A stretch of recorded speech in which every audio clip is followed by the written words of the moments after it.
जय हनुमान दोस्तों 2 दिनों से जहाँ मैं जाने की कोशिश कर रहा था वहाँ मैं जाने वाला हूँ बन लेक। आज मौसम खुला हुआ है तो भगवान की कृपा रहेगी तो बारिश नहीं आएगी और मैं जा पाऊँगा। तो चलते हैं दोस्तों स्कूटी का टायर बैठ गया है तो अब कोई मौसम नहीं बन रहा जाने का। एक्चुअली मैं घिस गया था ना ये थोड़ा सा, तो जाने का कोई प्लान नहीं है दोस्तों। अब घर ही को जाया जाएगा। जय हनुमान दोस्तों आज मैं आपको एक कहानी सुनाने वाला हूँ। तो ये कहानी है कृष्ण, गोपियों, राधा और उनकी पत्नियों की। हुआ क्या कि श्री कृष्ण के सर में दर्द हो गया तो श्री कृष्ण के पास आ गई उनकी पत्नी आ गई। तो उन्होंने कहा कि कैसे ठीक हो सकता है तुम्हारा सर का दर्द। उनकी पत्नियों ने पूछा कैसे ठीक हो सकता है तुम्हारे सर का दर्द। तो उन्होंने कहा कि अपनी चरण रज मुझे दे दो।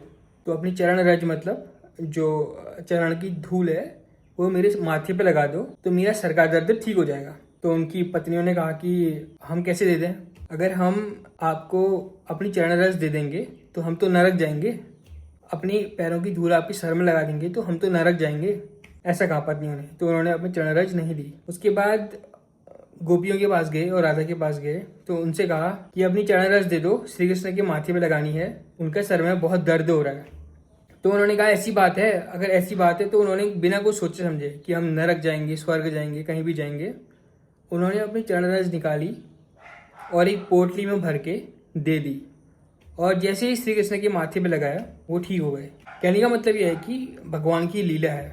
तो कहने का मतलब यह है कि जो उनकी पत्नियां थी उनको अपना स्वर्ग जाएंगे, नरक जाएंगे इसका ख्याल था, लेकिन गोपियों और राधा को बिल्कुल ख्याल नहीं था कि हम स्वर्ग जाएंगे, नरक जाएंगे। उनको नरक भी प्रिय था। अगर हमको हमारे चरण रस से श्री कृष्ण ठीक हो सकते हैं तो हमें नरक भी प्यारा है। और इस तरह से हम श्री कृष्ण की पत्नी और गोपियों के बीच और राधा के बीच अंतर देख सकते हैं। जहाँ जो उनकी पत्नी हैं वो अपने बारे में सोच रही हैं कि हम स्वर्ग जाएंगी, नरक जाएंगी, वहीं गोपियाँ और जो राधा है वो इतनी निस्वार्थ हैं कि भले ही मुझे नरक जाना पड़े, मैं अपनी चरण की रज दे दूंगी अगर इससे श्री कृष्ण ठीक हो सकते हैं। तो इतना समर्पण है, देख रहे हैं आप राधा और गोपियों में। उनको अपनी फिक्र नहीं है, उनको कृष्ण की फिक्र है। और वहीं जो श्री कृष्ण की पत्नियां हैं उनको पहले डर लग गया कि हम नरक चले जाएंगी अगर हमने श्री कृष्ण को अपने चरण की रज दे दी। तो यहीं पर अंतर साफ साफ दिखता है कि प्रेम क्या है। प्रेम इतना निस्वार्थ है कि अपने जो प्रेमी हैं उसकी खुशी के लिए अपने तक को भी न्योछावर कर दिया राधा और गोपियों ने। That is love actually. वहीं उनकी पत्नियां क्या कहते हैं, उनको फिक्र होगी अपनी, हम तो नरक चले जाएंगे, है ना। That is the difference between love of his wives and Radha and gopis. तो राधा और गोपियों का जो स्नेह है, जो प्रेम है कृष्ण के प्रति, वो बहुत ऊंचा है। अगर आज की डेट में अगर हम कंपेयर करें किसी को, अगर हम राधा और गोपियों से कंपेयर करें तो क्या हम वास्तव में कर पाएंगे, ये सोचने का विषय है। ये कहना बड़ा आसान है ना, आजकल की डेट में राधा बनना या गोपी बनना या उसको कॉस्ट्यूम पहन लेना, मतलब कॉस्ट्यूम पहन लेना बड़ा आसान है, लेकिन जब आप उसकी रियलिटी देखेंगे तब आपको समझ में आएगा कि जो प्रेम है वो कितना बड़ी चीज़ है। आज की डेट में किसी को राधा या गोपी कहना थोड़ा वजह होंगे आप, क्योंकि उनमें जो इतना डिवोशन है, इतनी करुणा है राधा में और गोपियों में इतनी करुणा है, इतना प्रेम है कृष्ण के प्रति।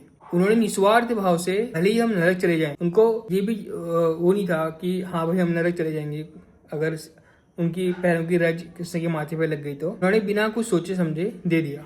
अगर कृष्ण के माथे में रज लगने से वो ठीक हो सकते हैं तो भले ही हम नरक चले जाएं, हमारी रज ले लो, हमारे चरणों की धूल ले लो। देख रहे हैं आप गोपियों और राधा का प्रेम की जो पराकाष्ठा है वो कितनी अधिक है। तो आजकल राधा का कॉस्ट्यूम पहनने से या राधा का जैसे गेटअप लेने से या खुद को राधा बताने से क्या कहना उचित होगा? क्या इतना निस्वार्थ प्रेम किसी के अंदर है आज की डेट में? तो पहली बात तो आप चीज़ों को समझें।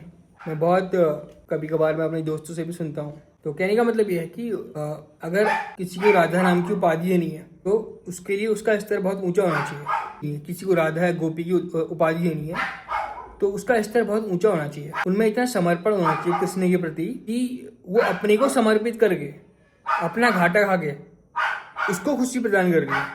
समझ में आ रहा है? तो किसी को भी राधा या कृष्ण कहने, राधा या गोपी कहने से पहले कम से कम ध्यान रखें कि क्या वो इतनी करुणामयी है, क्या वो उनका कृष्ण के प्रति इतना डिवोशन है। यही बात बतानी थी आपको। राधा गोपी बहुत ऊंचा नाम है। ये जो है प्रेम की पराकाष्ठा है। इसका साधारण मनुष्य से तुलना करना बहुत कठिन है। ऐसी कृष्ण के बारे में भी है। कृष्ण का स्तर बहुत ऊंचा है ना? आपने देखा होगा कि उन्होंने इतनी सारी जो शादियाँ की, 16,000 इतनी शादियाँ की, उन्होंने सब अपनाया।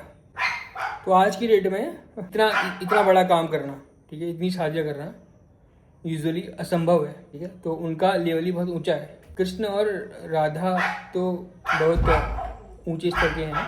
कहने का मतलब यही है कि ये बहुत ऊंचे स्तर की उपाधियाँ हैं, कृष्ण और राधा और गोपी। इतना तप होना चाहिए आपके अंदर कि आप किसी को कृष्ण या राधा कह सकें। यही बताना था आपको कि राधा का स्तर या कृष्ण या गोपियों का स्तर या कृष्ण का स्तर किसी को कहने से पहले उनका स्तर बहुत ऊंचा है। और हम तो प्रणाम ही करेंगे। ठीक है, किसी को उपाधि देने से पहले सोचें थोड़ा। ऐसा नहीं है कि आप दे नहीं सकते, मतलब आपकी मर्जी है देना या ना देना, लेकिन उनका स्तर काफ़ी ऊंचा है। तो राधा कहें जो बहुत ही करुणामयी है, ठीक है, बहुत ही करुणामयी। उनके बारे में अगर पढ़ा होगा आपने तो बहुत ही करुणामयी है। और ऐसे ही हमारे कृष्ण भी बहुत करुणामयी हैं और काफ़ी मंद मंद मुस्कुराते रहते हैं। ठीक है, उनको पता सब होता है। ऐसी ही है। तो कृष्ण और राधा के बारे में ये मेरी कहानी, छोटी सी कहानी थी। तो आज का ब्लॉग मेरा इसी पर बना। आज ऐसा हुआ कि मैं स्कूटी में जा तो रहा था कहीं घूमने के लिए, लेकिन मेरी स्कूटी का टायर पंचर हो गया। तो अब कल आएंगे दादा लोग, तो देखेंगे क्या करना है। अब टायर नीचे ले जाना पड़ेगा, मैकेनिक को ऊपर लाना पड़ेगा। तो जो भी है कि आज एक छोटी सी कहानी मैंने आपको बताई। तो राधा और गोपी किसी को नाम देने से पहले सोचें कि क्या वो व्यक्ति इतना करुणामयी है, क्या उसके हृदय में इतना प्रेम है कृष्ण के प्रति, है ना? तो इस चीज़ को समझें, है ना? और समझें, इस चीज़ को समझें, है ना? और जो मोह होता है, प्रेम और मोह में अंतर क्या होता है कि जो मोह होता है वो बंधन क्रिएट करता है, और जो प्रेम होता है वो स्वतंत्रता देता है।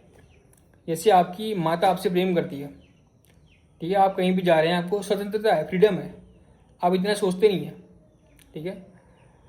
वैसे ही लेकिन मोह होगा कि आपको जहाँ नहीं भी जाना चाहिए, आपका दिमाग वहीं जाएगा, ये मोह है। तो सच्चा प्रेम होता है जो स्वतंत्रता देता है।